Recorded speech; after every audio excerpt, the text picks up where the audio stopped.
أعوذ بالله من الشيطان الرجيم. بسم الله الرحمن الرحيم. اللهم صل على محمد وعلى آل محمد كما صليت على إبراهيم وعلى آل إبراهيم وبارك على محمد وعلى آل محمد كما باركت على إبراهيم وعلى آل إبراهيم في العالمين إنك حميد مجيد. رب اشرح لي صدري ويسر لي أمري واحلل عقدة من لساني يفقهوا قولي. اللهم لا صعب إلا ما جعلته صعبا ولا سهلا إلا ما جعلته سهلا وأنت إن شئت يا رب العالمين لجعلت الصعب سهلا ونسألك اللهم أن تجعل كل صعب سهلا علينا برحمتك يا أرحم الراحمين إنك على كل شيء قدير. awa hande haray de yewtude ɗo fi koynete kon fadlul hilmi wa dhammul ghadab. moƴƴere ko Allah waɗi kon e angal hawjugol waɗugol doy hara hawja e bone ko waɗi kon e nder tikkere monagol hawja waɗa piiji ɗi. وليكن معلوما أن الخدب غريزي في الإنسان فلا يذم ولا يمده إلا من جهة آثاره. حسن أيوب غاندو وإنك دفتر مكو إن تند السلوك الاجتماعي ko honno wondirta e yimɓe ɓen ɓe fop maɓɓe gila boydijo nokkowo gaabejo ñooge ɗen ha e président de la république ko honno wondirta e yimɓe ɓen fop. o inni wo ya andu ka hakkille ma taw an neɗɗo on yo fop andu wal yakun ma'aluma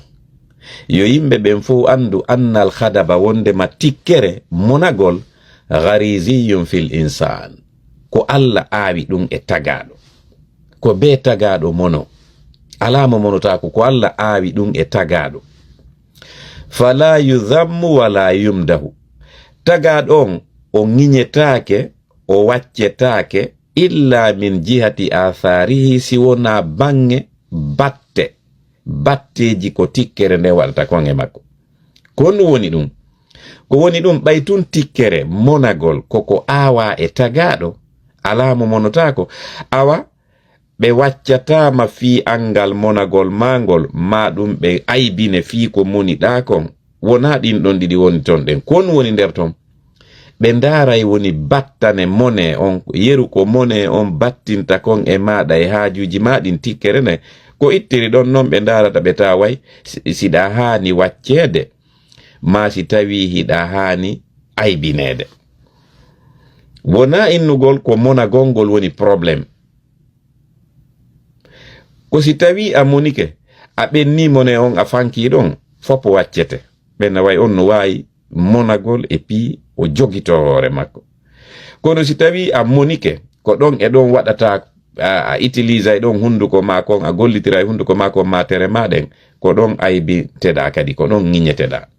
ko ɗon kadi probléme woodi ma probléme ronka woodugol wona e monagolngol tigi.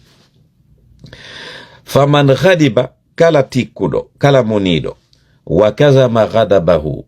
o ɓenni tikkere makko nden mudiha o waccete yimɓe ɓen fof waccemo. wa man ghadiba kala kadi moniɗo fathara wa tasarrafa tasarrufan sha'inan natijata al ghadab kana mazmuma. kala kadi moniɗo o coowi o cikki o yenni ma o pii ma o jokkini ma o waɗi ko waɗetake o waɗi piiji kanuɗi sabu tikkere nde o tikki nden on ɗon kadi ko on ɗon aybinte ko ŋiñete.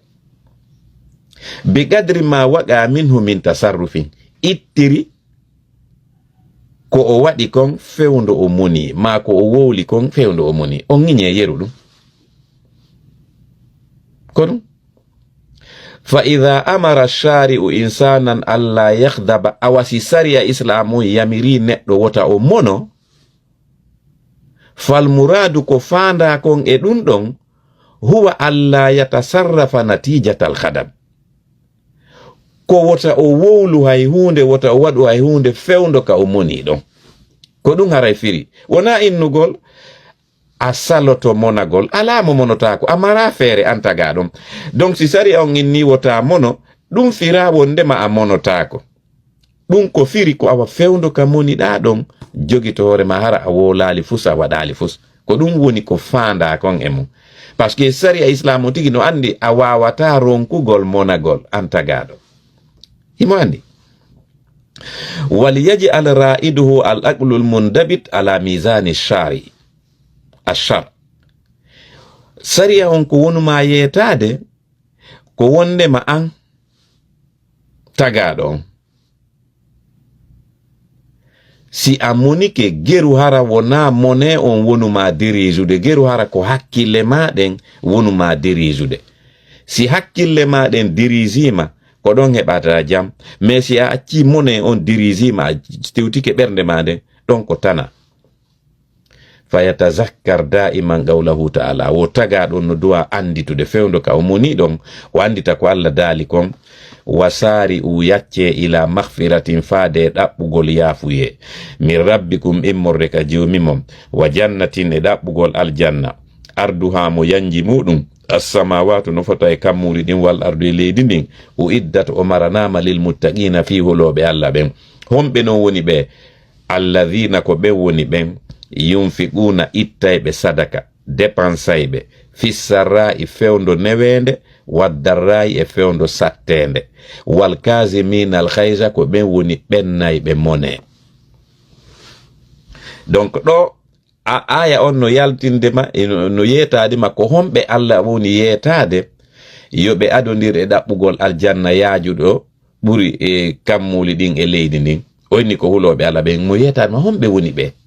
go on ko ɓen dépensayɓe jawle maɓɓe ɗe ɓetta sadaka woni ɓe sattira woni no hoyani ɓe ɓettay sadaka go ɓe ɓennay mone kadi alladhina yunfiquna fi sarra'i waddarra'i ɓe ittay sadaka fewndo sattiwo fewndo hoyiwo wal kazimina al khayza e ɓen ɓennayɓe mone fewndo ka ɓe moni ɗon ɓe yarloto ɓe ɓenna mone on wal afina anin nasi ɓe yafotoɓe yimɓe fawñotoɓe ɓen e maɓɓe wallahu Allah yuhibbul musinin mo yiɗi ɓe moƴƴinayɓe golle tagaɗo on woɗa duwa anditude o aya ɗo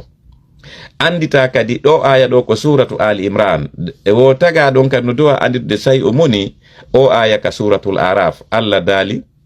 khudhil afwa wa amur bil urfi wa arid anil jahilin kono woni ɗum khudhil afwa ƴettu yaafuye wonu yaafotoɗo wa amur bil urfi yamira ko moƴƴi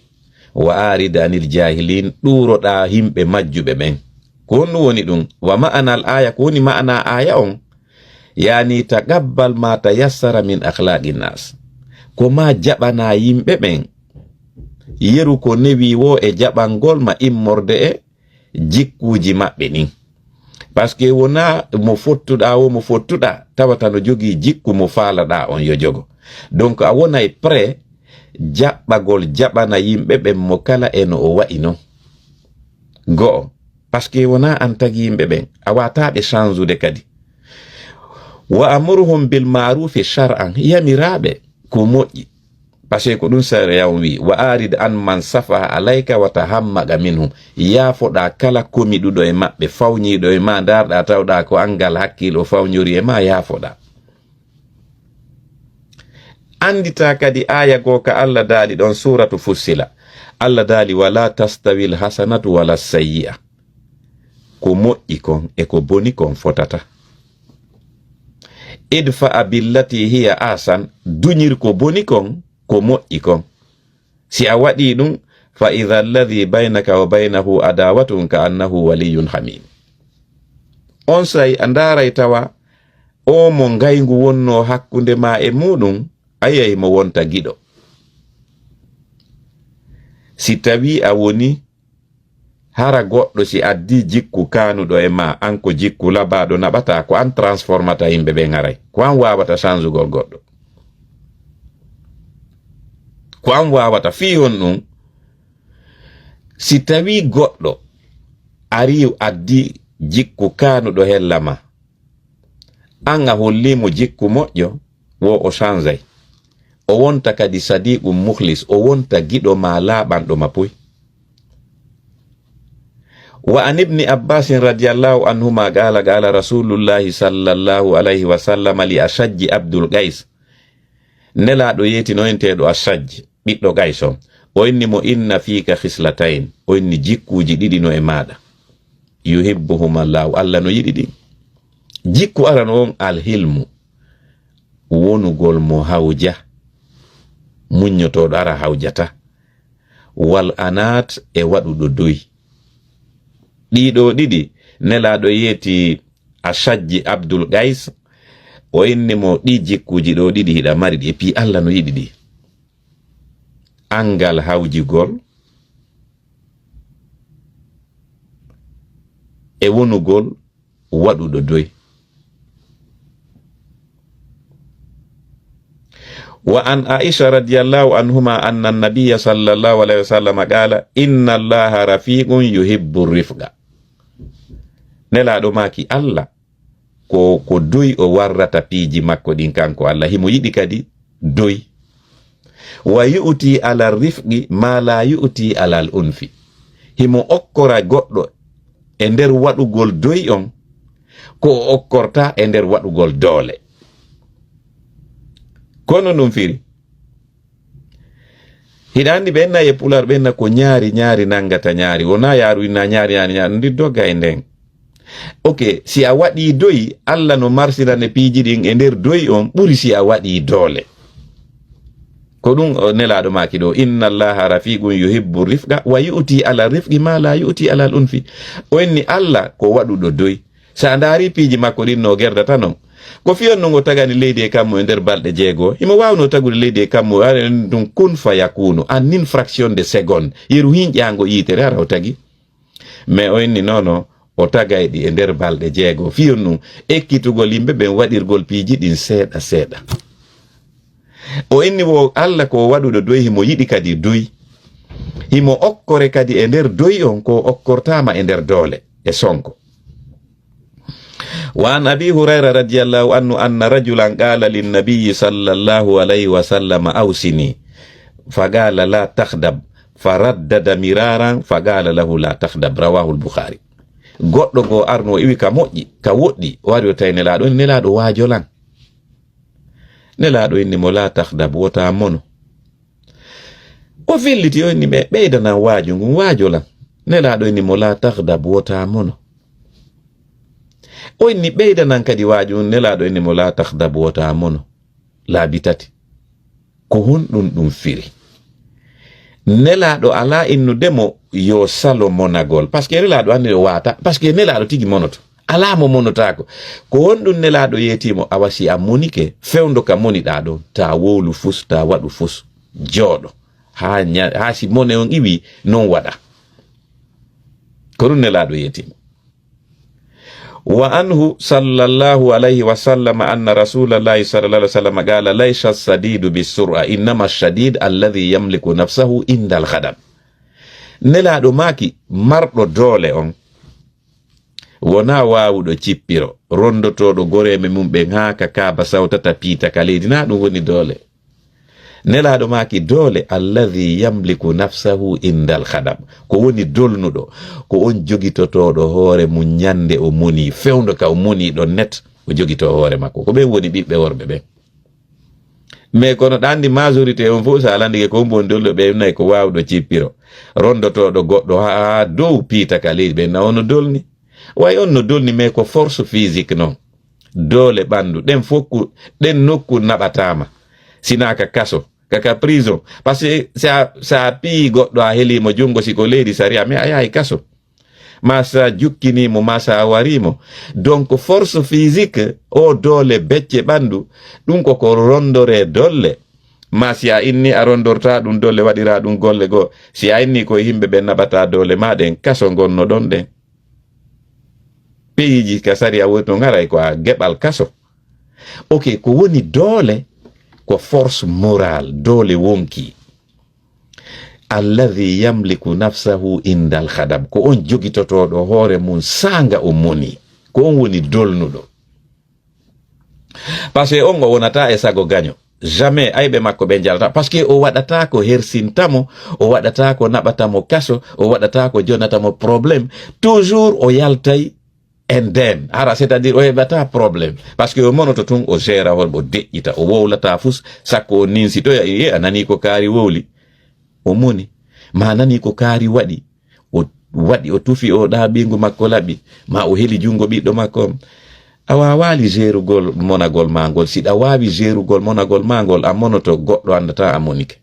nelaɗo maki ko an non woni dolnuɗo. Wa an Humayd bun Abdirrahman an rajulin min ashabi nabiyi sallallahu alayhi wa sallam qala rajulun ya rasulallahi awsini fa in kadi goɗɗo go ari gorko oyni nelaɗo wajolan fagala la takhdam nelaɗo ni tamono parce que nelaɗo kanko kono aray tun inna ɗaɓɓirama wajo inna wota mono parce que bandi probléme ji ɗin fop ko e nder monagol woni donc goɗɗo go kadi arini mo nelaɗo wajolan nelaɗo ni mo wota mono qala gorko wi on wajaɗo fa fakkartu hina qala rasulullahi sallallahu alayhi wa sallam ma qala fa idha al-ghadabu yajma'u sharra kullahu. On ɗon gorko nelaɗo ini mo tun wota mono o yahi o jooɗi o miijiti o inni way mi yi ko on ɗum nelaɗo inniri wota mi mono parce que jaka boneji ɗin fop ka aduna ɗo no moɓodira e nder monagol no moɓidira waɗa e monagol ko e nder monagol wowlata ko ninsata ko e nder monagol waɗata goɗɗum jukkina goɗɗo yaha heɓa probléme ji jan yaha kaso boneji ɗin fop o inni o ndaari o tawi no moɓidira e nder monagol o inni jaga ko ɗum waɗi nelaɗo yeytem si a ari a inni goɗɗo marɗo hakkil wajolan o wolanima konngol gotol si tawi an kaɗa mari hakkille da yawde joɗa mais ko fiyo noon o wonna lampiji buy o wolanila ngol ɗo yehi mijirɗa oɗo noon waɗi ɗum o yehi o mijiti tun o inni way ɓay mo andi o feƴƴini piiji buy ka gurdam makko o yi monagol ko defunomo kon e ko nder ko feƴƴi kon o tawi way ko gonga nelaɗo boneji ɗin fop no moɓidira waɗa e nder tikgol monagol. Wa an Sulaiman bun Sard radiyallahu anhu qala istabba rajulani inda nabiyyi sallallahu alayhi wa sallam faja'ala ahaduhuma yakhdab wa yahmarru wajhuhu فنظر إليه النبي صلى الله عليه وسلم فقال إني لأعلم كلمة لو قالها لذهب عنه ذا يمبدي دو ينندري ari nelaɗo no ɗon ɓe yennidiri ha tun oya o moni yeeso makko ngo wojji coyi o moni gite ɗen saafi o change nelaɗo ndaari mo nelaɗo inni mimmi ɗo andi konngol gotol pet si o moniɗo wowlingol ko moni fop iwaye makko yoosa wa glace o inni golle konngol ko yo innu a'udhu billahi minash shaitani rajim Allah dandam bone sheytane raɗaɗo on ɗum ɗon petta a'udhu billahi minash shaitani rajim o nelaɗo maki ɗum tum faqama ila rajulun mimman sami annabiyya sallallahu alayhi wa sallam faqala hal tadri ma qala rasulullahi sallallahu alayhi wa sallam anifa goɗɗo go dogi yayki sa ka on moniɗo o ene ɗandi ko nelaɗo wowli joni fima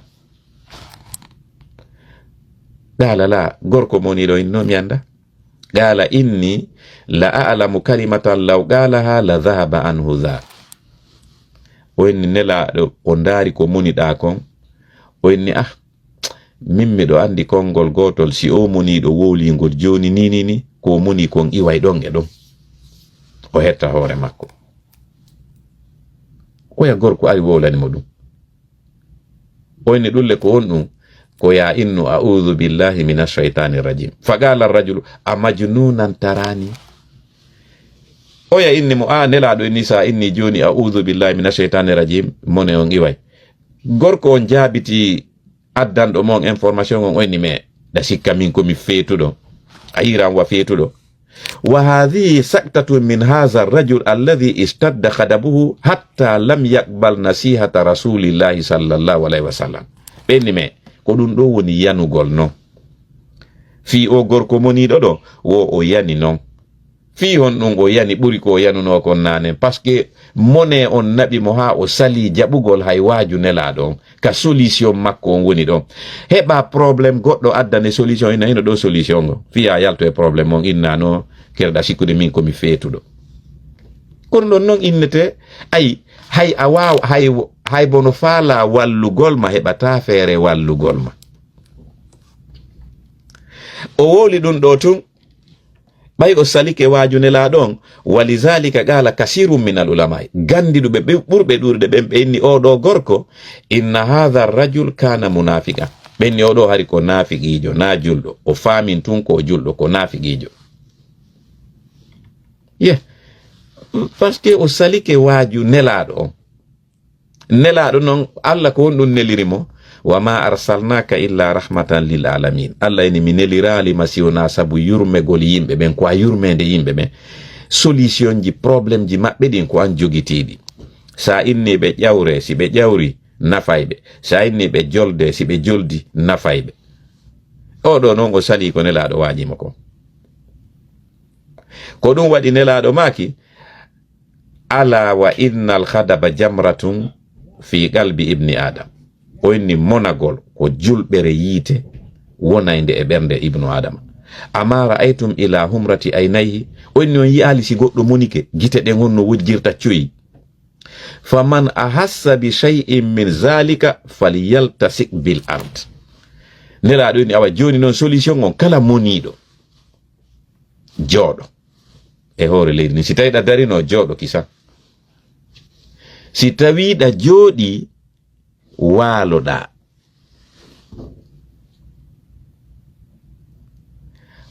kala moniɗo si tawiɗa darino nelaɗo wo ko ya jooɗo si tawiɗa jooɗino waalo ko ɗuni solution si goɗɗo monike wa kataba umar bun abdul aziz ila ahadi ummalihi fewno umar bun abdul aziz wonno khalifa fewno lanɗon o windani sibordonejo makko gollanowo mo go o windani on lettre wano président on windana préfet ɓe ɓen fop e préfecture ji ɗin lettre ma gouverneur ɓe ɓen ka gouvernoraji ko noon o windani on préfet jo makko ɗon o innimo laatu aqib rajulan inda hadabika alayhi wota lettu hay gooto e nder ɓe laamiɗa ɓen ka laamaterima fewndo ka moniɗa ɗon kala mo monaniɗa fewndo ka monaniɗamo ɗon ta lettu mo fewndo ɗon sina ɗum tedditiroyte umar bun abdul aziz yeeti o gollanayɗo mo ɗo o préfet jo makko ɗo o inni bal ahabisu hatta yaskuna hadabuka ka nder laamateri ma kala mo monaniɗa ta lettumo fewndo ka monanamo sokumo ha mone on deƴƴita fa ida sakana siko moniɗa kon deƴƴiti fa akhrijhu yaltinamo ka kaso fa aqibu ala qadri zanbihi lettamo non on sa yeru bonnere ko waɗi ko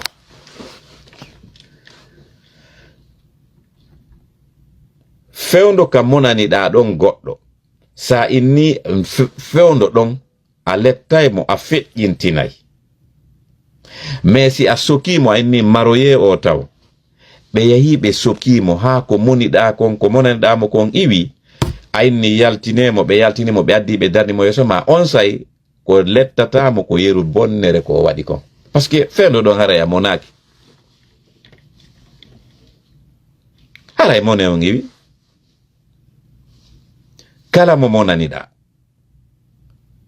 wota lettumo fewndo ka monaniɗamo ɗon tertomo ɗon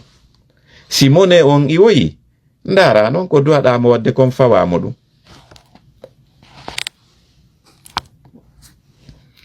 wa qala ali bun zaid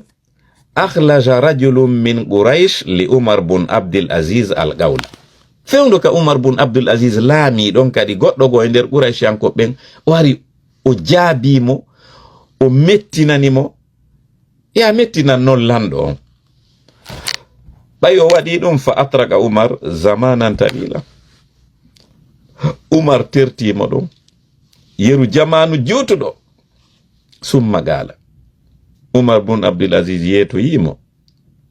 o innimo aratta an yastafizzani shaitanu bi izzi sultan fa anala minka alyawma ma tanaluhu minni khadam. O inni ammiɗo andi ko on ɗum faala nano ɗala a faala a monina fiyo shaitane puusan mi utilisa laamu ko mi laami kon mi fawe nambara e albala'u ɗum wona sabu an kadi moɓoya baraji an hande fewdo ka mi laamiɗo jango non ka lahara se hewto yeeso Allah ƴetta baraji an ɗin fuu. Onni miɗo faamuma ko ɗum waɗi mi salimin kadi réagisugol fewdo ka moninɗa lan ɗon par ce que wona ya defam probléme par ce que miɗo laami la wawma wadde kala ko mi faala a faala noon yo mi fawe ko a naɓata hande ka aduna ɗo fewdo ka mi laami ɗon min kadi jango ka lahara Allah fawanmi ko mi naɓata. Onni ko ɗum waɗi mi sali réagisude a ɓuralan ƴoyre lan ɓurma marde hakkille. Donc goɗɗo no wawma moninde fiya waɗumo goɗɗum tawa an kadi laamu ngun waɗete ko ɓuri ɗum andi o gañike ma. Donc ɗum Umar bun Abdul kanko tigi laami kanko woni gouverneur kanko laami sibo adenjo ordinaire ni tum laamaɗo mo yikaki ay nokku ari mettinanimo ha hatti. Umar ndaari mo selimo ɗon habbi ha tan buy feƴƴi noddi mo inni e kon a faala yo seytane puusan mi utilisa laamu ngu mi jogii ngun hande mi waɗe ko lutte filleede an kadi jango ka lahara Allah yottanoma e an o waɗanmi ko lutte filleede ko ɗani mi sali. Wa sabba rajulun ibnu Abbas falamma faraha qala ibnu Abbas ya Ikrima hal lirrajuli haja fanaqdiha fanakasa rajulu ra'sahu wastahaya. Ibnu Abbas kadi nyande go gorko go ari yennimo. Ibnu Abbas no darodi e Ikrima ɓay gorko yennimo. Ibnu Abbas inni Ikrima est ce que a landota ko o gorko simo mari service ko mi huntanamo mi huntanamo simo mari haaju mo faalayo mi huntamo mi huntanamo.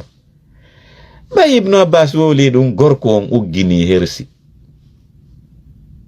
ko ɗum ɗo non woni ko Allah faandi kon innugol wala tastawil hasanatu wala sayyi'a golle moƴƴe ɗen e golle bonɗe ɗen fotata ko laba kon e ko kaani kon fotata. A yenni goɗɗo kanko landike mayɗa mari haaju mi huntane ɗum ɗon ɗiɗi fotata hoyre e landagol ma siɗa mari haaju mi huntane ɗum fotata. O inni noon idfa a billati hiya asan duñir ko kaani kon ko laba kon duñir ko boni kon ko moƴƴi kon. O yaari yenni Ibnu Abbas landike Ikrima yo Ikrima lando mo wayi hiɗa mari probléme mi solvane ɗa mari haaju mi huntane kun ay o duñiri ko moƴƴi kon ko boni kon a waɗay ɗum ɗon tum a transforma e neɗɗo on ko ɗum ko nature ko human nature ko non tagaɗo waɗira ala mo hersata. Donc a waɗay ɗum tum o hersa ko si o wowlima si o wowlali. Bon Ibnu Abbas landi Ikrima inni landi o yennuɗo lanɗo si mo mari haaju mi huntanamo o hersiki sango uggini. Ko ɗum waɗi Umar bun Abdul Aziz o inni gorko go arno nyandego monaniɗo mo yiɗa andi siɗa laami yara e egriɓe ɓen no ɗuuɗi. Joni noon ɓay egriɓe ɓen no ɗuuɗi gorko go ari inni mo wa qala rajulun li Umar bun Abdul Aziz ashhadu annaka min alfasiqin. Gorko go ari dari o inni Umar bun Abdul Aziz mi seeditike wondema an ko a jeyaɗo e fasiqiɓe ɓen ka aduna ɗo. Kon ɗum Umar bun Abdul Aziz jaabi gorko fa qala Umar laysa tuqbalu shahadatuka. Umar inni me seeditagol mangol jaɓetake ka kot ka ka palais de justice Allah ko seeditotoɗa Allah ƴettata ɗum na ɓe gayni lanni goɗɗo ari dari ke yeeso ma o inni mi senni Allah mi seeditike yeeso Allah ina a moƴƴuɗo jaabo mo ɗon inna ame Allah jaɓatago e seeditagol magol seeditagol mako on ɗum ko si tawi no Allah no ƴettayno ko seeditiɗa ɗum ma pinala donc o yaari inni mi seeditike wondema an ko a fasiqijo Umar bin Abdul Aziz ni me Allah ƴettata seeditande maɗa na ɓe gayni waɗala Mahamud ko ɗum waɗi yimowo goo ko innete kon a sha'ir poète jo arab jo yuɓɓidirowo gimɗi o inni o sa ulzimu nafsi safha an kulli muznibin wa in kasurat minhu alayya al jara'im o inni mi faway wonki anki yaafagol kala fawñiɗo e an haysi tawi no ɗuuɗi ko fawñi kon e an wa man nasu illa wahidun min salasa sharifun wa masrufun wa masalun muqawam aw wa mislun muqawam o inni yimɓe ɓen ko tato ka adna ɗo ko ɓurɗolan emo mi ɓuri emo mi fotata ko ɓeɗoni ka anna fa amma alladhi fawqi fa arifu qadrahu wa atba'u fihi alhaqqa wal haqqu lazim o inni ɓurɗo lan on mi mawnina fi makko mi reconnaissa himo ɓuri lan mi wowla gonga on parce que mi wowli gonga on mi wowla gonga on ɓurɗo lan on no ɓuri lan c'est tout lannino ɗon himo ɓurma lanni wa amma alladhi duni o inni o mo min kadi mi ɓuri wonɗo sengo ley an fa in qala suntu an ijabatahu irdi wa illa malaimu si ɓurɗo lan on yenni lan ma waɗi lan goɗɗum mi rena ndimo angun hella makko sabu angal jaabitagol mo men fota hay si tawi yimɓe ɓen felay lan mais mo mi ɓuri men gerdata parce que si a gerdi e mo ɓurɗa kala arɗo tawi hiɗa piirida e nawnuɗo waali ka hôpital donka ma Ignace Dine oya no nawni waali ton hiɗa piiridude on e nayi me jasuɗo ɓurama siɗa dolni piiridu e selluɓe ɓen marɓe dole ɓen mais an ko nawnuɓe ɓen ka hôpital ji hospitalisa ko ɓen piiridata donc si a gerdi e mo ɓuruɗa kala arɗo tawi hiɗa gerda e makko ko an o jasinta donc o Mahmoudul Wirag o inni wo kanko ɓurɗo mo ɓuri on si on wowlimo goɗɗum o jaabotako mo fi hon ɗum parce que mo faala renugol dignité makko on hella on hay si tawi no goɗɗo felay mo luttimo o fotata on wa amma allazi misli o mo tawi meɗen fota tek fa in zalla aw hafa tafaddaltu innal fadla bil hilmi hakimu o inni o mo mi fotata kadi si on kadi fawnike an mi moƴƴo e makko mi accanamo mi waɗa duy parce que yimɓe ɓen ko tato ko ɓurɗo ma emo ɓuruɗa emo fotata ɓurɗo ma on reconnaisse himo ɓuruma parce que reconnaisse ɗa o a reconnaisse wo ɓurɗo ma on no ɓuruma go'o emo ɓuruɗa an kadi o mo ɓuruɗa ta gerdu e on sina ɗum yimɓe ɓen huttotoma mo ɓuruɗa on si o yennima fanku parce que ɗa ɓuri mo ko lo'uɗo mo fotata on ɗon kadi hollumo muñal yarangol mo doyi si o fawnike e ma Amadou Hampâté Bâ iɗon anduɓe ɓen Amadou Hampâté Bâ janguɓe ɓen livre ji makko ɗi no andimo windu ɗon l'étrange destin de Wangren Hampâté Bâ inni fewndo o yahayno o yaltayno o yaha jangugol biro makko waajimo hari ko paykun tosokun e nder ko biro Hampâté Bâ waajimo kon mi jangi ɗin waajuji mi ɗon gotun ton kun ɗon ɓuri mi markude biro makko wowota gerdu e mo ɓuruɗa yes ɗum no nani ɓe kohoɓe ka aduna mawnuɓe marɓe hakkille ɓen fop ɓe gerdata e miskino mo ɓe ɓuri par ce que ɓe andi on ɗon si a fijiri Allah intervenay ɗon e ɗon o hersine waɗetake si a gerday gerdu a way ɓurɗo ma mo fotata mais ta gerdu emo ɓuruɗa sina ɗum Allah hersinte par ce que goɗɗo go arno ñande go nangi goɗɗo bantimo banto ɓay o bantike mo yani gorko on ɓanti towni juuɗe makko ɗen wonni Allah a hollilan ha honto o ɓurilan mi andi vraiment o no ɓurilan doole arini qudrataka alayhi hollan kadi ha honto ɓuruɗa o doole o ya maayi ɗon yes si miskino on towni juuɗe makko ɗen o mo ɓuruɗa mo wonɗa e gerdude mum so en ni Allah a hollilan ha honto o ɓurinmi ko gonga mi imi reconnaisi hollan an kadi ha honto ɓurɗa o ko Allah waɗete kon ɗon moƴƴoyta donc ta gerdu e mo ɓurɗa haray ɗen darade wano ɗo insha Allahu taala subhanaka allahumma wa bihamdika la ilaha illa anta astaghfiruka wa atubu ilayka اللهم ربنا تقبل منا إنك أنت السميع العليم وتوب علينا إنك أنت التواب الرحيم ربنا ظلمنا أنفسنا وإن لم تغفر لنا وترحمنا لنكونن من الخاسرين ربنا آتنا في الدنيا حسنة وفي الآخرة حسنة وقنا عذاب النار اللهم فرج هم المهمومين ونفس كرب المكروبين واقض الدين عن المدينين واشف مرضانا ومرضى المسلمين اللهم لا تدع لنا ذنبا إلا غفرته ولا هما إلا فرجته ولا مريدا إلا شفيته ولا مبتلا إلا عافيته ولا حاجة من هوائج الدنيا والآخرة هي لك رضا ولنا فيها صلاح إلا أنتنا على قضائها ويسرتها لنا برحمتك يا أرحم الراحمين إنك على كل شيء قدير اللهم اغفر وارحم لجميع موتى المسلمين والمسلمات الذين شهدوا لك بالوحدانية ولنبيك بالرسالة وماتوا على ذلك اللهم اغفر لهم وارحمهم واعف عنهم وعافهم وأكرم نزلهم ووسع مدخلهم واغسلهم بالماء والثلج والبرد ونقهم من الذنوب والخطايا كما ينقى الثوب الأبيض من الدنس اللهم إن كانوا موسنين فزد في إيسانهم وإن كانوا مسيئين فتجاوز عن سيئاتهم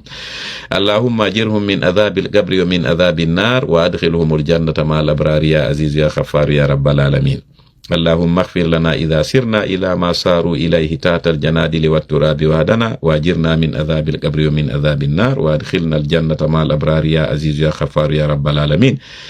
اللهم إنا نعوذ بك من الخوف إلا منك ومن الركون إلا إليك ومن التوكل إلا عليك ومن السؤال إلا منك ومن الاستعانة إلا بك أنت ولينا نعم المولى ونعم النصير وآخر دعوانا أن الحمد لله رب العالمين.